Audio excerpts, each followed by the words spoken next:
হাদিসের মধ্যে আসছে, মান আহাব্বা লিল্লাহি ওয়া আবগাযা লিল্লাহ ওয়া আ'তা লিল্লাহি ওয়া মানা লিল্লাহ ফাকাদ ইস্তাকমালাল ঈমান। যে কাউকে ভালোবাসলে আল্লাহর জন্য ভালোবাসবে, কারো সঙ্গে শত্রুতা রাখলে আল্লাহর জন্য রাখবে, কাউকে কিছু দিলে আল্লাহর জন্য দিবে, কাউকে কোনো বাধা দিলে আল্লাহর জন্য বাধা দিবে। এই চারটা কাজ যে ব্যক্তি করবে সে তার ঈমানকে পরিপূর্ণ করে নিল, সে হলো কামেল ঈমানদার। আর এই চারটা জিনিসের মধ্যে যার ঘাটতি আছে, তার ঈমানের মধ্যে ঘাটতি আছে। যাকে আল্লাহর জন্য ভালোবাসা দরকার তার প্রতি ভালোবাসা নাই। আল্লাহর দুশমন যে, দ্বীনের ক্ষতি করে যে, ইসলামের গৌরব যে দেখতে পারে না, ইসলামের শিক্ষা তালিম যে দেখতে পারে না, ইসলামের দাওয়াত যার কাছে ভালো লাগে না, ইসলাম প্রতিষ্ঠার রাজনীতি যার কাছে ভালো লাগে না, ওই লোকরে যে ভালোবাসবে তার ঈমানের ঘাটতি আছে। পরিষ্কার কথা। সমাজে এই কথাটা খুব বেশি জরুরি।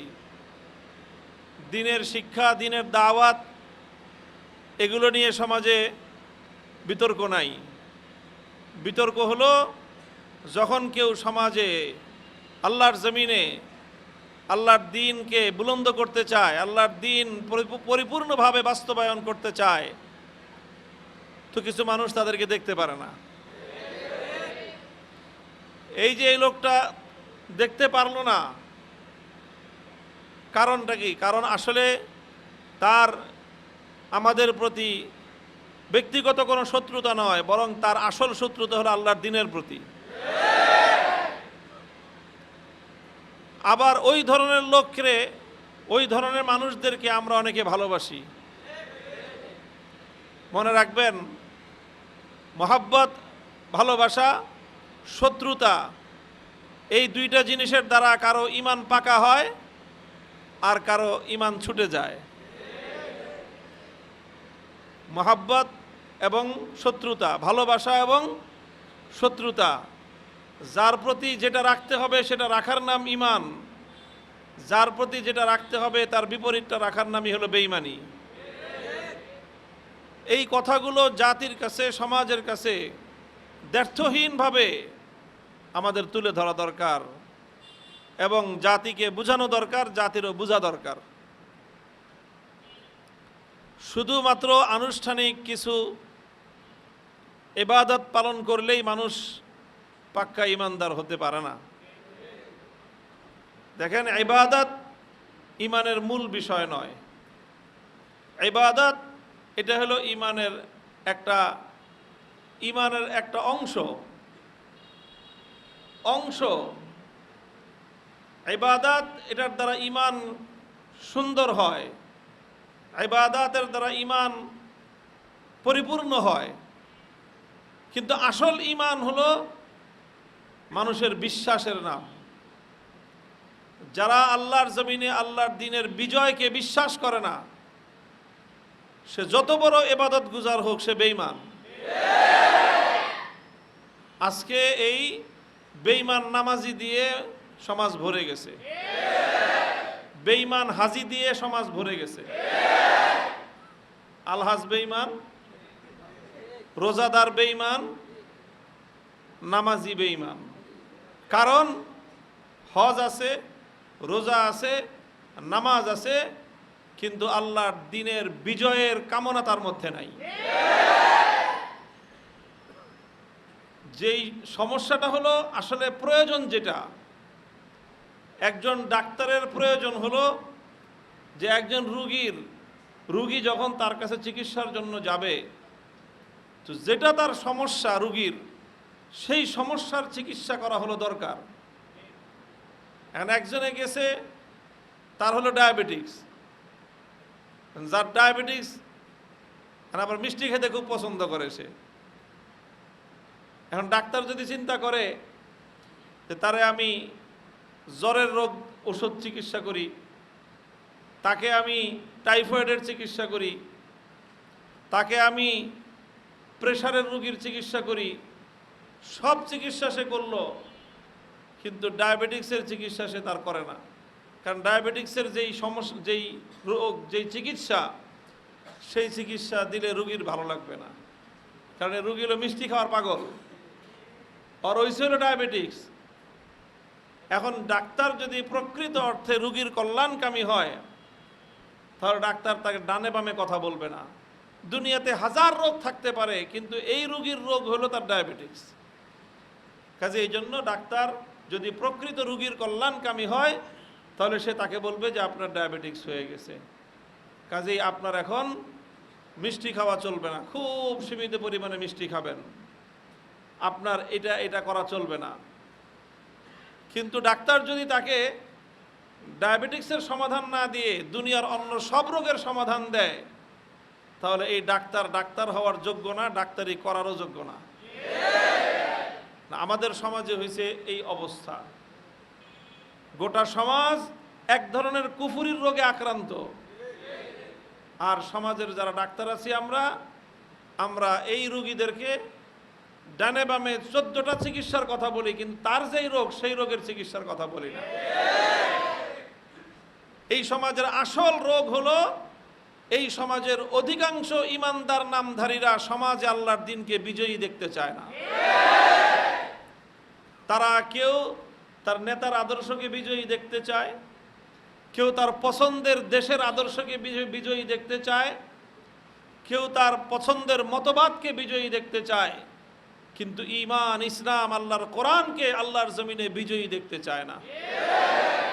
তো যে ব্যক্তি আল্লাহর জমিনে আল্লাহর দ্বীনকে বিজয়ী দেখতে চায় না, পরিষ্কার কথা, সে হাজার রাকাত নফল নামাজ, তাহাজ্জুদের নামাজ পড়তে পারে, ঈমানদার হইতে পারে না। মুহতারাম হাজিরিন, আমার জীবনের মিশন এইটাই। আমার সাথে সংঘাত একটা জায়গায়, আমার বিরুদ্ধে আমার মূল অপরাধ একটাই, যে আমি আমার অন্যান্য সাথী সঙ্গীদের মতো অন্য ডানে বামে কথা বলতে পারি না। যেখানে সমস্যা ওখানে প্রথমে হাত দিয়ে দিই আমি। সেটা হলো এই যে এই সমাজে সবচেয়ে বড় জাহেলিয়াত, আমার দেশ, আমার সমাজের সবচেয়ে বড় জাহেলিয়াত হলো যে এই সমাজে যে ইমানদার নামধারীরা আল্লাহর জমিনে আল্লাহর দ্বীনকে বিজয়ী হিসেবে দেখতে বরদাস্ত করতে চায় না। কাজেই এটাকে, এই রোগ সারাইতে হবে, এই রোগ ভালো করতে হবে। আমি বলি না যে রোগীর সাথে আমার কোনো দুশ্মনী আছে, না, রোগীর সাথে ডাক্তারের কোনো দুশ্মনী থাকে না। ডাক্তার রোগীর কল্যাণ চায়, কিন্তু রোগীর কল্যাণ কোনটার মধ্যে? রোগীর কল্যাণ হলো তার যেই রোগ আছে সেই রোগের চিকিৎসা করার মধ্যে। এখন যার হয়েছে ফোড়া, বিষাক্ত ফোড়া হয়েছে, ফোড়ার মধ্যে পয়জন জমে আছে। কারো হয়েছে টিউমার, টিউমারের মধ্যে পয়জন জমে আছে। এখন এই টিউমারের রোগীকে ডায়াবেটিক্সের চিকিৎসা দিলে হবে না, টিউমারের রোগীকে টিউমার অপারেশন করতে হবে। টিউমার অপারেশন করে ভিতরে যে সমস্ত রক্ত পুঁজ জমা হয়ে আছে এগুলো অপসারণ করতে হবে। আর এগুলো অপসারণ করতে গেলেই ফোড়ার রোগী, টিউমারের রোগী ব্যথা পাবে, ও চিৎকার চেঁচামেচি করবেই। ওর চিৎকার আর চেঁচামেচি শুনে ডাক্তার যদি ভয় পেয়ে যায়, অথবা তারপরে যদি ডাক্তারের মায়া জন্ম নিয়ে নেয় আর যদি বলে যে থাক, আমি তোমার অপারেশন করব না, তোমার ব্যথা লাগবে তো থাক, তাহলে এই ডাক্তারই হলো এই রোগীর জন্য, এই ডাক্তারই হলো এই রোগীর সবচেয়ে বড় সর্বনাশা। কারণ সময় মতো যদি সে এই রোগীর অপারেশন করত, তার টিউমারকে যদি অপারেশন করত, তার ফোড়াটাকে যদি সময় মতো সে অপারেশন করত, তাহলে এই টিউমার, এই ফোড়া থেকে কিছুদিন পরে ক্যান্সারের জার্ম তৈরি হতো না। ডাক্তার যদি মায়া করে ওর টিউমারে অপারেশন না চালায়, কিছুদিন পরে এই টিউমার থেকে ক্যান্সারের জার্ম তৈরি হবে। এরপরে আস্তে আস্তে সেই ক্যান্সার সারা শরীরে ছড়ায় পড়বে, এরপরে ডাক্তার বলবে যে সরি, আপনি অনেক দেরি করে ফেলছেন। মনে রাখেন, আমাকে অনেকের পছন্দ হয় না। কি কারণে? যে কড়া কড়া কথা বলে। আমি কোনো কড়া কথা বলি না। আমি যেই জিনিসটা করি সেটা হলো এই সমাজের অধিকাংশ মানুষের যেই জায়গাটায় সমস্যা সরাসরি সেখানে হাত দিয়ে দিই। আবারও বলতেছি, একটা কথাই আমি বারবার আমি একটা কথাই এটাকেই পুনরাবৃত্তি করতেছি, সেটা হলো আমার সমাজের মূল সমস্যা এখন দ্বীনের দিক থেকে এই সমাজের অধিকাংশ মুসলমান নামধারীরা আল্লাহর জমিনে আল্লাহর দ্বীনকে বিজয়ী দেখতে চায় না। যারা ইমানদার হয়ে ইমান নাম ধারণ করে মুসলিম নাম ধারণ করে আল্লাহর জমিনে ইসলাম ব্যতিরেকে অন্য কোনো আদর্শকে বিজয়ী হিসেবে দেখতে চায়, অথবা অন্য কোনো আদর্শকে সমাজে প্রতিষ্ঠিত করার জন্য বিজয়ী করার জন্য কোনো ধরনের কাজ করে, আপনারা অন্য কোনোখান থেকে মাসলা নিয়ে আসতে পারেন, আমি দেখব যে কার থেকে কি মাসলা আনেন। পরিষ্কার ফতোয়া হলো তারা বেঈমান। এই ঈমান দুরুস্ত করতে হবে। সমাজের এই লক্ষ লক্ষ নামাজি অথচ ঈমান নাই, তাদের ঈমানের পিছনে আমাদের মেহনত করা দরকার। লক্ষ লক্ষ হাজি সাহেব বছর বছর হাজি, রমজানের উমরাকারী, রমজানের শেষ 10 দিনে আবার গিয়ে বাইতুল্লাহ শরীফে অথবা মসজিদে নববীতে গিয়ে এতেকাফ করে। এই এতেকাফকারী, এই নামাজি, এই রোজাদার, এই হাজি, এই গাজী, অথচ বেঈমান। এই লোকদের ঈমানের পিছনে মেহনত হওয়া দরকার, বুঝানো দরকার তাদেরকে যে দেখো, তুমি মুসলমান শুধুমাত্র আনুষ্ঠানিক কিছু ইবাদত, কিছু সংস্কৃতি পালন করার নাম নয়, কিছু আনুষ্ঠানিকতা পালন নামই শুধু ইসলাম এবং ঈমান নয়। ইসলাম হলো পূর্ণাঙ্গ একটা জীবন ব্যবস্থার নাম। এই পূর্ণাঙ্গ জীবন ব্যবস্থাটাকে পরিপূর্ণভাবে অনুসরণ করতে পারো বা না পারো, পূর্ণাঙ্গ জীবন ব্যবস্থাটাকে তোমার বিশ্বাস করতে হবে। পূর্ণ পালন করতে না পারলে আল্লাহ মাফ করবেন, কিন্তু বিশ্বাসের মধ্যে এক চুল পরিমাণ যদি তোমার ঘাটতি থাকে, এটা কোশ্চিন গেলেও মাফ হবে না। কারণ এটা বেঈমানি, এটা কুফর। আল্লাহ বুঝবার তৌফিক দান করেন। মান আহাব্বা লিল্লাহি ওয়া আতা লিল্লাহ, মান আহাব্বা লিল্লাহি ওয়া আবগাদা লিল্লাহ ওয়া আতা লিল্লাহি ওয়া মানা লিল্লাহি ফাকাদ ইসতাকমালাল ঈমান। মুহাব্বত সম্পর্ক আল্লাহর জন্য। তুমি যতদিন আল্লাহর দ্বীনের পক্ষে আছো ততদিন আমার সঙ্গে তোমার সম্পর্ক ভালো থাকবে। যেদিন তুমি আল্লাহর দ্বীনের বিপক্ষে দাঁড়াবা, সেদিন তুমি যেই হও না কেন, তোমার সঙ্গে আমার কোনো বন্ধুত্ব নাই। তোমার সঙ্গে আমার যে সম্পর্ক, সেই সম্পর্কের নাম হলো স্পষ্ট শত্রুতা।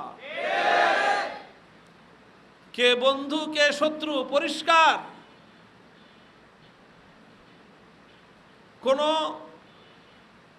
যারা আল্লাহর দ্বীনের দুশমন, তাদের সঙ্গে কোনো ঈমানদারের বন্ধুত্ব হতে পারে না। হ্যাঁ, অভাবী হলে দান খয়রাত করা যায়, অসুস্থ হলে চিকিৎসা দিবেন, অসহায় হলে সহমর্মিতা প্রদর্শন করবেন, অভাবী হলে খাবার দিবেন, প্রতিবেশী হলে নিরাপত্তা দিবেন, সব দেওয়া হবে। কিন্তু দ্বীনের কোনো দুশমনের সঙ্গে কোনো মুমিনের বন্ধুত্ব হতে পারে না। দ্বীনের কোনো দুশমনের সঙ্গে যদি কোনো মুমিনের বন্ধুত্ব হয়, তাহলে বুঝতে হবে এই মুমিনটাও পরিপূর্ণ ঈমানদার না। আল্লাহ পাক রব্বুল ইজ্জত আমাদের সকলকে বুঝবার তৌফিক দান করেন।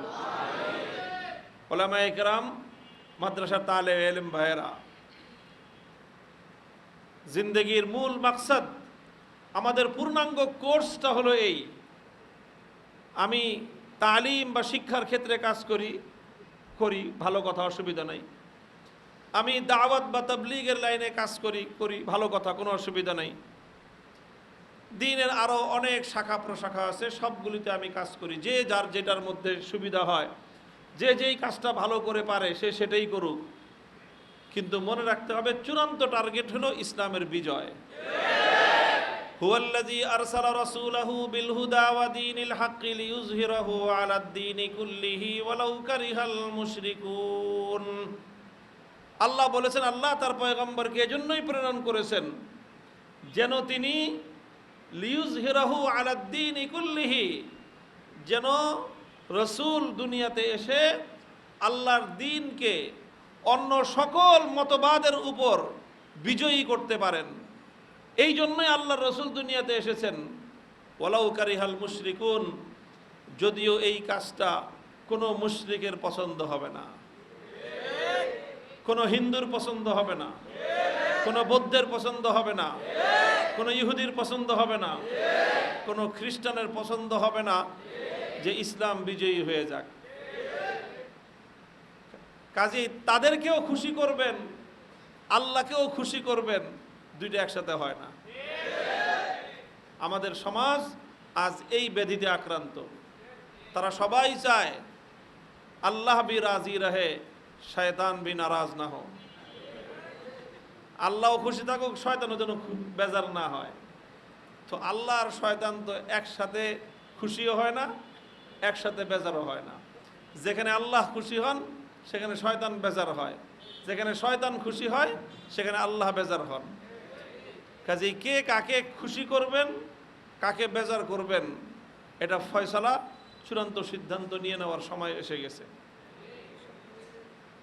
গোটা দুনিয়া দুই ভাগে ভাগ হয়ে যাচ্ছে। ইসলামের বিজয়ের দিন চলে আসতেছে ইনশাআল্লাহ। ইসলামের বিজয়ের দিন চলে আসতেছে, শুরু হয়ে গেছে। 100 বছর পর্যন্ত দুনিয়ার কুফরি তাগুতি ব্যবস্থাগুলো ঐক্যবদ্ধভাবে দুনিয়াব্যাপী ইসলামের বিজয়ের যে মূল সূত্র ছিল সেটাকে তারা কুক্ষিগত করে রেখেছিল। 100 বছর পর্যন্ত ইসলামের বিজয়ের যে মূল সূত্র সেটা হলো খিলাফা আলা মিনহাজিন নবুওয়াহ। এই খিলাফাকে 1924 সালে তাবৎ কুফরি বিশ্ব মিলে, সমস্ত কুফরি বিশ্ব মিলে মুসলমানদের বিজয়ের সূত্র খিলাফতকে দুনিয়া থেকে ধ্বংস করে দিয়েছিল।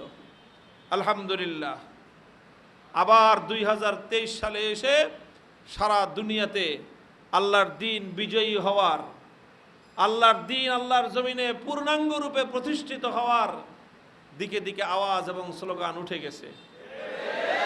পৃথিবীর বিভিন্ন ভূখণ্ডে পূর্ণাঙ্গ ইসলাম বাস্তবায়িত হয়ে গেছে। বিগত 100 বছর যেটা ছিল না সেটা কিন্তু শুরু হয়ে গেছে। এই যে শুরু হয়েছে ইনশাআল্লাহ থামবে না, ইনশাআল্লাহ থামবে না। বানের পানি যখন আসে এটাকে এই সমস্ত বিভিন্ন এই বাঁধ দিয়ে মাটির বস্তা আর বালির বস্তা দিয়ে বেশি সময় ঠেকায় রাখা যায় না। বাঁধ ভাঙ্গা জোয়ার যখন আসতে থাকে, যতই বাঁধ দেওয়ার চেষ্টা করো এই সব বাঁধ ভেঙেই জোয়ারের পানি দিয়ে সব ভেসে যায়।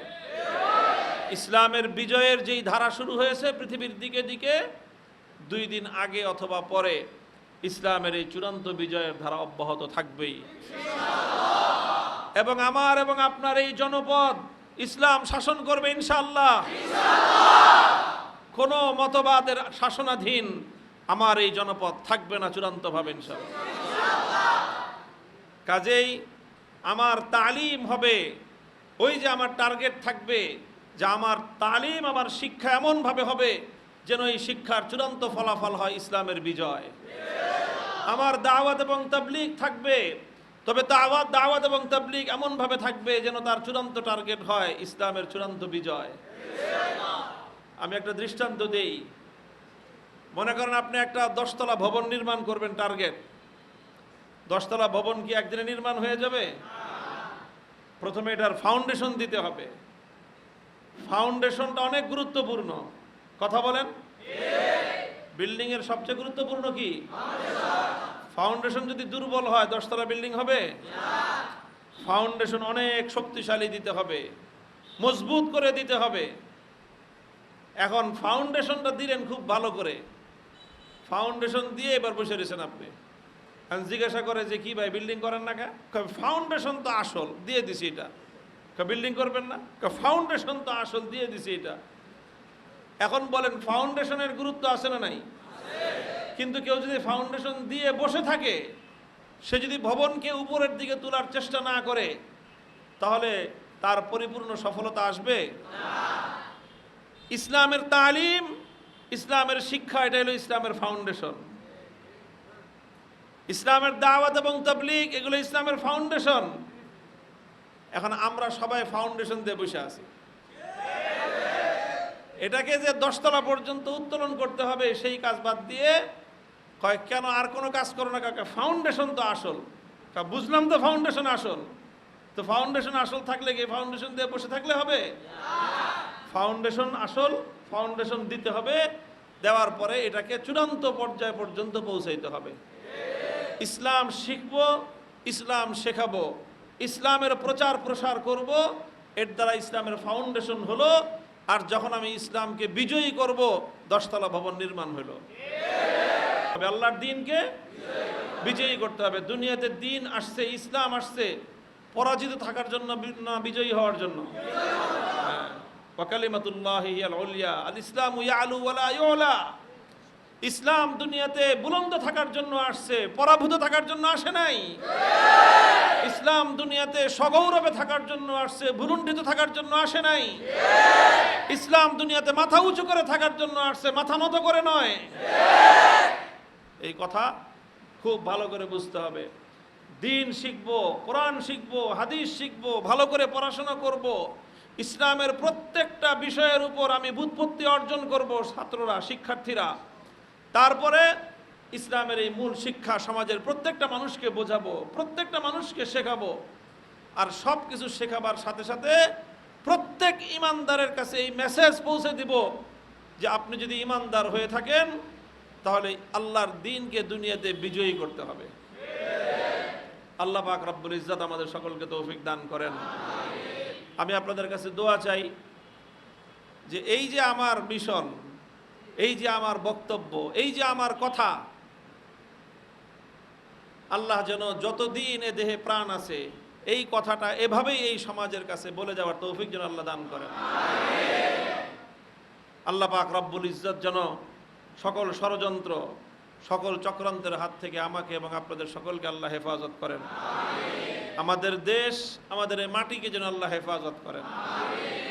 এই দেখেন এই মাটি, এটা আমাদের পূর্বপুরুষরা শত শত বছর ধরে আমাদের এই মাটির ইতিহাস হলো, এই মাটি এটা একটা মুসলিম জাতির জন্য, মুসলিম জাতির জন্য ইসলাম নিয়ে সগৌরবে টিকে থাকবার জন্য এই মাটিতে অনেক রক্ত, অনেক অশ্রু, অনেক ঘাম ঝরানো হয়েছে শত শত বছর ধরে।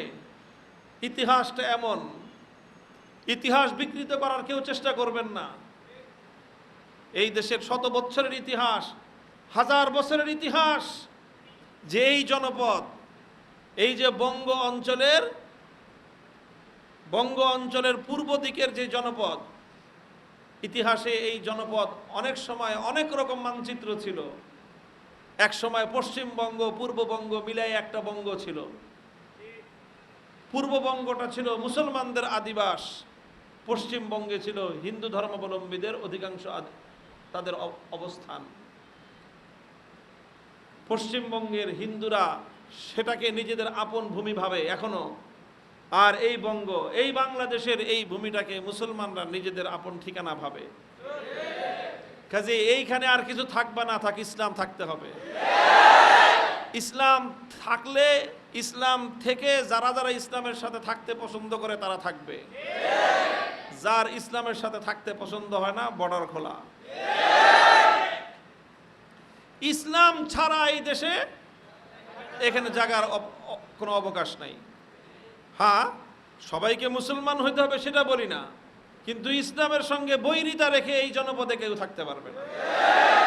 এই জনপদটা আমাদের পূর্বপুরুষরা হাজী শরীয়তুল্লাহ, মীর নেসার আলী ওরফে তিতুমির, ফকির মজনু শাহ, এইভাবে যদি পূর্বর দিকে আরো যাই তো এরকম লক্ষ শহীদ গাজীর চোখের অশ্রু, মাথার ঘাম, বুকের রক্ত, এটা দিয়ে দিয়ে এই জনপদটাকে তারা তৈরি করে গেছেন যে আমাদের পরবর্তী সন্তানরা এসে এই মাটিতে ইসলামের বীজ বপন করবে আর এখান থেকে ইসলামের খুব